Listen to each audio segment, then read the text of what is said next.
Hello! It's another Tuesday, which means it's time for another in real life video.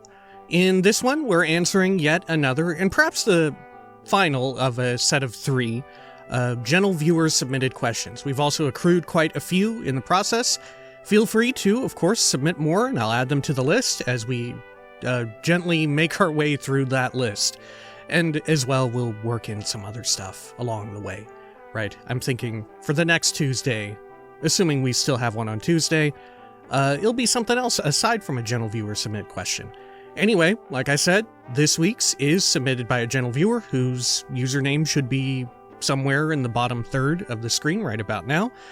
And they ask, what made you decide to start making videos in general?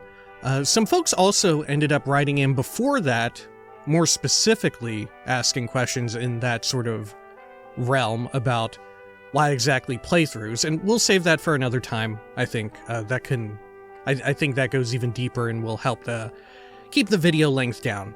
So what made me decide to start making videos just in general, just start doing YouTube and stuff? Well, I think it comes down to the reason why people start up any kind of hobby, really, myself included. Just sort of exposure to it, in a sense, right? And seeing like, you know what, that seems fun. That seems like a fun thing to do. I want to do it. And of course, we're no stranger to that phenomenon on the channel. Plenty of times I've recommended, like, if you do think it seems like a fun, cool idea, approach it as a hobby. And that's exactly what I did.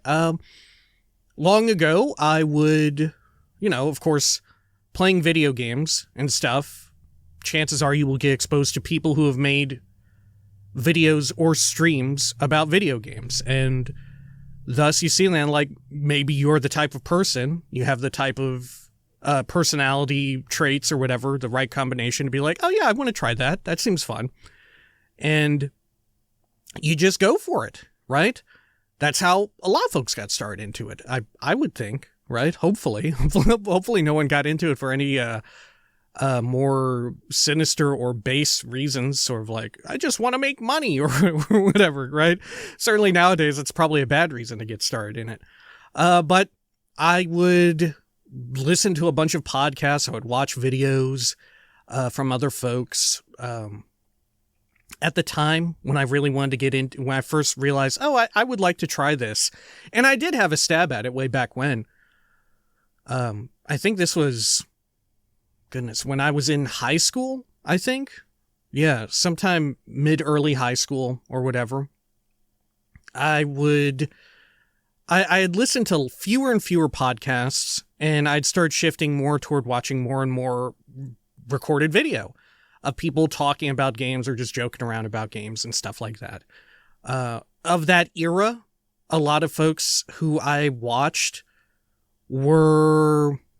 I was mostly watching Total Biscuit a whole bunch. This was before he really blew up, when he was more in the World of Warcraft realm. We've talked about this before. From there, also Yogscast, Jesse Cox. A lot of people in that general circle I watched and listened to. And then eventually I got really into... because I was introduced to them via Warcraft Radio, which I would listen to while I was playing World of Warcraft, which is kind of like a broadcasting network, broadcasting as it were, that did live podcasts, and then of course they were recorded and you could listen to them afterward about World of Warcraft. So it was ideal, like, oh, you're playing WoW, may as well listen to this and sort of learn more about the game that you're playing. And then also, sort of as I got into other MMORPGs and just games in general that I really got into, I would seek out other videos. I was like, well, if this exists for World of Warcraft, surely this exists for this other game that I'm now into. Maybe I would like to discover someone who is doing something there as well. And so I often did. I used to watch a bunch of those absurd Team Fortress 2 Gary's Mod videos, right? You know what I'm talking about? Where it's kind of like very stop motion in a sense. And they're like animated frame by frame. And just really stupid stuff happens. You know, it's very skibidi toilet as it worked in current day. Used to watch a bunch of those as well when I got really into Team Fortress 2. And then sort of generally, there was a point in time where I just got more into learning more about video games just kind of in general, which is when I got super into listening to and watching videos from Giant Bomb, who are still around to this day, but their site is in a very different form these days. And admittedly, I don't watch them as much, but they still seem good to me.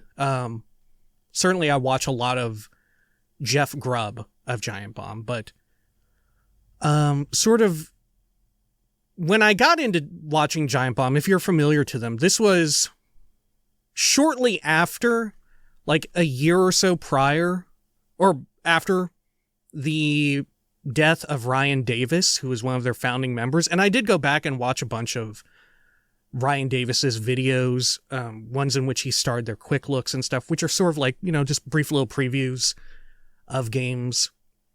I would watch those. I would listen to some of the older podcasts. I tried to make my way through a lot of their archives and really enjoyed it. I liked a lot of the folks there, liked a lot of their personality and all of that. And eventually, years later, they ended up having to sell their company. I believe they sold to CBS, Red Ventures, and now Fandom. And when they sold to Fandom, a lot of the sort of original folks who worked there either ended up getting laid off or just left, maybe under threat of potentially being laid off, right? You know, sometimes you hear like, oh, we're needing to cut costs here. Then someone will be like, oh, well, then I'll just quit. And that way you don't have to lay off other people who wouldn't have it quite as easy as me if I had been out of a job or whatever, right? And that's always sort of the sense I got there. I don't know for certain, but like I said, it's always the sense I'd gotten. But certainly, that was very much sort of the era that I had gotten into watching Giant Bomb a whole lot. And I kind of got into it religiously, in a sense. I still do listen to a lot of their stuff, even since they've split up. Like I said, a lot of Jeff Grubb stuff. Really enjoy Jeff Grubb. He's still there. Well, he's a newer hire at Giant Bomb specifically, but he's worked in games media for quite some time. Listen to a lot of his stuff, Game Mess Mornings, which is now under Giant Bomb, and as well Last of the Nintendogs with Mike Minotti and their sort of cohorts of behind-the-scenes, more technical folks who running the show back there. Definitely listen to them. Probably the era in which I paid most attention to Giant Bomb was, if you're familiar with them, was during that era in which they had a split. They used to all be inside of like the same office, as it were. Sorry, I hit the mic there.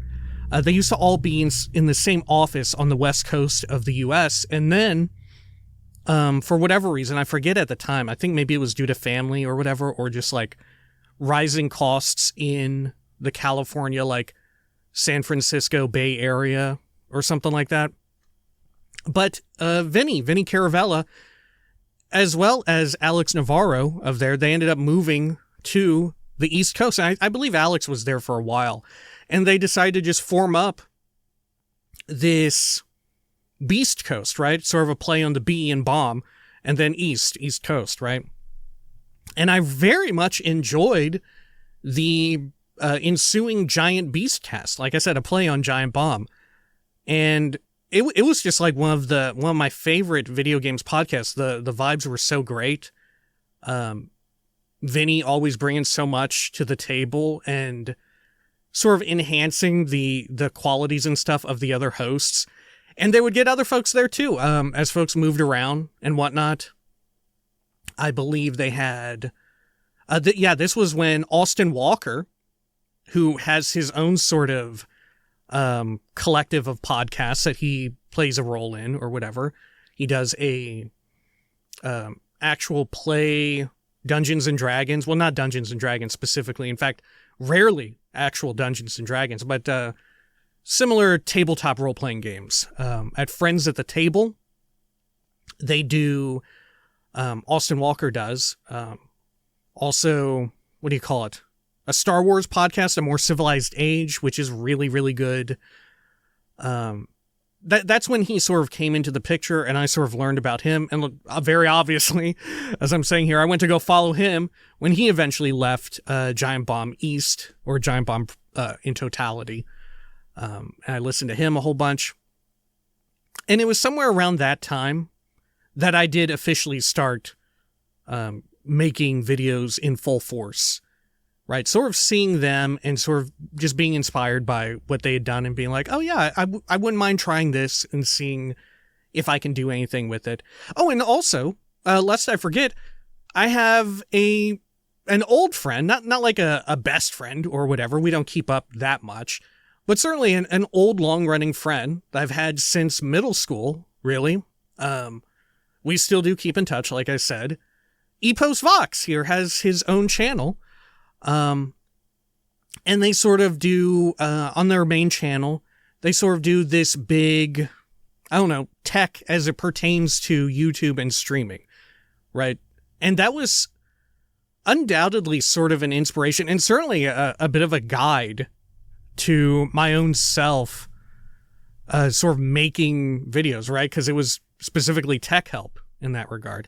And for years, they've been trying to make various YouTube videos in various forms, whether it be just like chats or like playthroughs, stuff like that, for years and years, like for the longest time since I'd known them, to various degrees of success until, like I said, in the tech realm, it really popped off. It really popped off. And in that sense, I was like, man, someone from like my own hometown and stuff or whatever was able to make it happen very clearly, not just folks in like big coastal cities and whatnot who already have a whole bunch of resources backing them or have connections in order to potentially get there, or are just located correctly to where it's like, oh, I live in a big city with a lot of this type of business already at play, so I'm going to be able to apply to a job to one of these and sort of work my way up that proverbial ladder.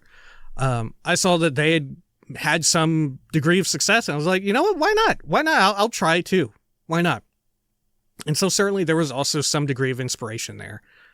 But yeah, a lot of it comes from those early days of watching folks talk about World of Warcraft and then pivoting into just general video games overall and just sort of myself enjoying that. And then, like I said, as I got into watching and listening to Giant Bomb and then their East Coast derivative, I really enjoyed that. And I still, like I said, I still listen to them today. And I still consider them to be fairly inspirational in some way or another. Vinny Caravella, Brad Shoemaker, and Alex Navarro all spun off first of Giant Bomb and Giant Bomb East. They spun off to do Nextlander, right? Which I still listen to on occasion and will tune into for some of their streams. At this point, there's been so many spin-offs of it that I haven't really had the opportunity to like watch or listen to all of them. Certainly, I pay a ton of attention to Jeff Gerstmann's weekly podcast. Very much enjoy Jeff Gerstmann, the Jeff Gerstmann Show, which I think is now just over a year running since he quit right before he was laid off, quit on his own terms, and very much enjoyed that. Very much enjoy his whole situation there. Think he's a really good dude. And like I said, Austin Walker starts all these various podcasts and had a lot of them going on ahead of time. It was just through Giant Bomb East I found out about him. And went to also be a founding member of Waypoint Radio, which is now spun off onto itself. They all got laid off from Vice. Waypoint Vice all got laid off by Vice Media Company. And they either went on to do other things, or in the case of Robert Zacny and Patrick Klepek also a Giant Bomb alumni, as it were, also went on and founded Remap Radio currently, as well as Waypoint Radio prior to that. It's sort of progenitor. But yeah, listen to a lot of them. Still listen to Remap, still listen to Jeff Gerstmann's show, and occasionally Nextlander, as well as Game Mess Mornings and Last of the Nintendogs. Still listen to those fairly regularly. And also super duper into, I forget how it was, but I got into, I think it was by way of like World of Warcraft, I want to say. I got into the Frog Pants Network and Scott Johnson, if you're familiar with him, who had like quite the, and still does maintain quite the podcast empire, as it were. Certainly not enormous, not like enormous success, right? It still feels somewhat indie in a sense. Still feels very much just like people just kind of chilling out, just friends chilling out and talking, shooting the shit, as it were. Listen to a lot of The Instance, what was the longest running World of Warcraft podcast, so you don't have to. And then other derivatives from out of that, from Frog Pants, from Scott Johnson. Listen to a bunch of the Morning Stream TMS with he and Brian Ibbett. They did Film Sack. They still do Film Sack, which is sort of a movie discussion podcast. And recently, what I always listen to lately from them is Core, the Core Show, which was originally meant to be Scott Johnson and two of his friends, Bo Schwartz and John Jagger, just talking about Heroes of the Storm, which they got really into. And then Heroes of the Storm, of course, kind of not fully shuttered, but effectively shuttered, and definitely lost a lot of steam few years after its launch, but they decided they liked each other's company and gathering together to talk about games. So they decided to just make Core a show about video games in general. And I listen to that pretty much every week. Yeah, that's a lot of my inspiration for making videos and whatnot. There are some really old videos I made with really bad audio when I was really young, didn't know how to sort of properly, I don't know what you would call it, modulate audio, like run compressors so that way your highs aren't so high and your lows aren't so low, to try and even it out, compress it, normalize it, equalize it, stuff like that. Where I tried doing like little previews, like I said, very much inspired by a lot of what these folks did at the time. Very much inspired by like the WTF is from Total Biscuit back in those days. Very much inspired by that. I did like 3 of them. I think I called them something ridiculous and pretentious. And at the time, like I said, this was a very early version of myself. I was still in high school, still a minor, to be sure. I think I was. I think so. Right? I guess it's possible I wasn't. But either way, very early on, very young version of myself.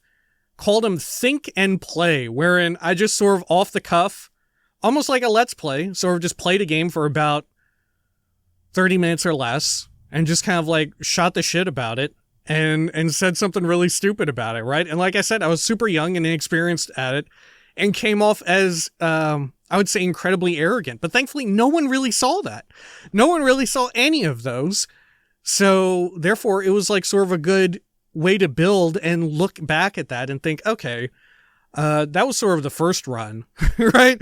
Now when we get into years later, like a decade plus later, doing Morrowind video guides, doing Morrowind Mondays, doing this channel specifically, right? I sort of have that experience. And in fact, just as well, you know what? I really shouldn't, because it's pretty embarrassing. But in the description, I will link to an unlisted version of one of these 3 videos I'm talking about. And like I said, it's incredibly embarrassing. So if you just want to see like some embarrassing past of myself, feel free to watch and load up one of these. But even so, I think it is fascinating, I guess, as a viewer to go back and see it. If you are interested in that, in myself in such a way, you can go back and see sort of how I was and sort of how I've grown as a person. And you can also see some like connective tissue there, and like, okay, he's still kind of like this in some ways or the other, I suppose. Hopefully it's not all too bad and you don't think any less of me. But keep in mind, it was a different era. It was a different era. But yeah, I want to say I did it for Just Cause 2, Portal 1, and regular BioShock, right? I think I loaded up, was it Fraps? I think it was Fraps at the time. I'm not sure though. But it was such a pain in the butt to get working properly because there weren't as many amazing free tools as there are today, like OBS, like Audacity, or at the very least they weren't quite as popularized at the time, where folks didn't really know about them and it wasn't like widely spread knowledge that these are things that you should use. Which, speaking of which, that's a great topic for a future video for folks interested in getting started. But yeah, I'll link one of those in the description if you want to see it. Just keep in mind, it's fairly old, years removed. Don't cancel me or whatever. What else? I think that ought to do it, right?